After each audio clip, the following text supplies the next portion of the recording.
Well, moving on then, Eicher Motors has launched a new motorcycle, the Continental GT, under the Royal Enfield arm.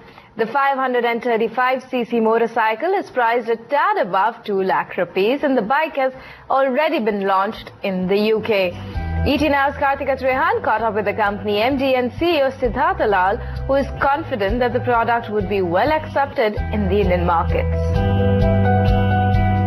We've been, our volumes have been growing really fast over the last many years. We've hit a ramp and we've been growing at over 50% year on year for the last 3 years. And initially when we thought of the Continental GT concept, it was really more of a bike that we people in Royal Enfield really enjoyed. So we weren't too sure about the commercial ability of it. But now, after a response we got in the Auto Expos and after the response we got in the UK launch, we've upped our, let's say, internal projected numbers tremendously. But unfortunately, I don't have a number for you. But we believe it's going to sell because we believe priced it really attractively, and and that should encourage people to to try this new form of motorcycling, which we believe is a lot of fun. Right. You've priced it around sub 2 lakhs or 2.05. Give us a sense on the localization levels that the Continental GT currently has, and are you planning to bring that down, and by how much, and by when can we expect that to happen?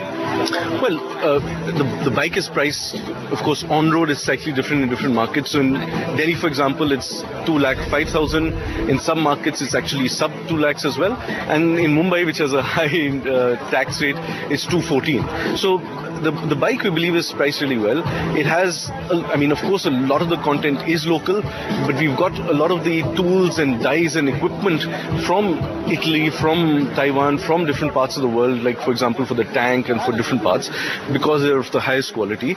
But we have a lot of parts on this bike which are actually international, and these are very important parts to give this kind of motorcycling. So what we've got is, we've got Paoli rear shock absorbers, which are from Italy. We've got Brembo disc brakes from Italy as well. We've got lots of parts from Japan, from the starter motor to the fuel injection system. So we do have a lot of really nice parts from overseas, and we plan to keep it like that because these are high performance parts for this motorcycle which we want to retain. Right.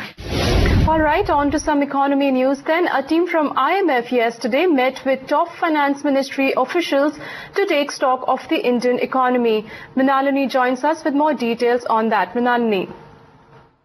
Sources in finance ministry say that